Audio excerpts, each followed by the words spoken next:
dans cet exercice, il va falloir implémenter la fonction asSameLetters qui devra renvoyer true s'il y a suffisamment de lettres contenues dans le premier paramètre, S1, donc ici la première chaîne de caractères qui est envoyée dans la fonction, pour constituer le mot dans le second paramètre, donc celui-ci, S2.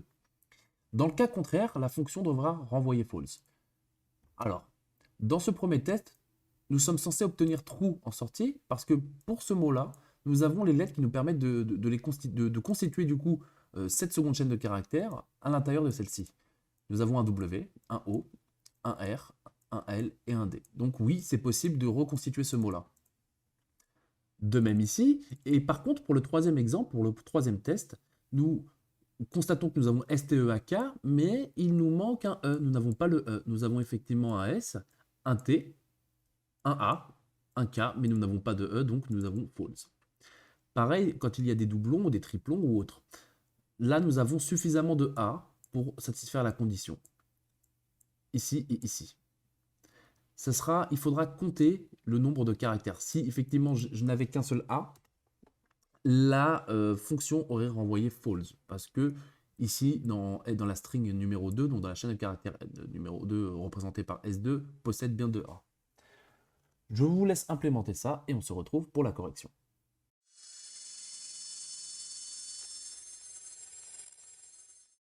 C'est parti pour la correction.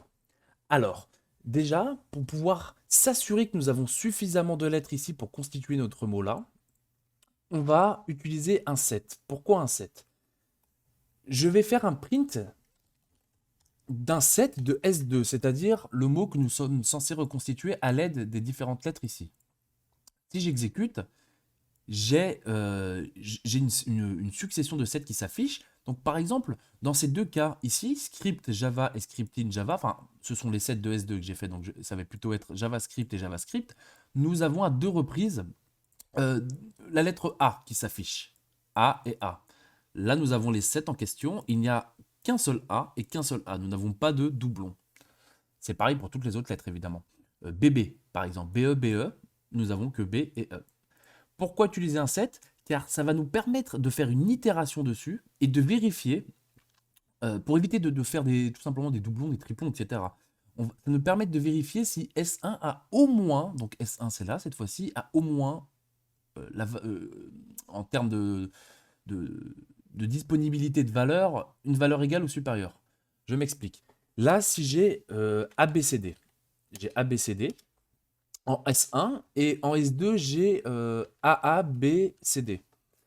Dans ce cas-là, ça nous renverra false. Pourquoi? Je vais mettre ça ici. Tout simplement parce que nous n'avons pas assez de lettres ici. Nous n'avons pas de A. Si nous avions 2 A, ça aurait été bon. Même plein de A. Parce que nous aurions eu au moins 2 A, donc que nous aurions pu utiliser pour constituer, avec BCD là, la suite de notre mot. Voilà. Par contre, si effectivement, si nous avons vraiment plein de lettres comme ceci, voilà, si j'avais voulu mettre, admettons, Z-E-R-U-Y, c'est bon, j'ai largement de quoi faire avec tout ça. J'ai beaucoup de R, beaucoup de E, beaucoup de Z, de Y et de U. Donc là, s'il y a beaucoup plus de lettres qu'il ne faut, c'est pas grave. Par contre, ici, ça ne pardonne pas. Ici, on doit avoir euh, au minimum au moins une lettre si nous en avons une ici, au minimum deux ici si nous en avons deux là. Voilà. Donc, on va utiliser ce set pour pouvoir faire notre itération et éviter de compter en double les lettres. C'est pour ça, si on a compté le nombre de A qu'il y avait, on ne va pas revenir ensuite sur un autre A. C'est pour ça que nous avons fait ce set.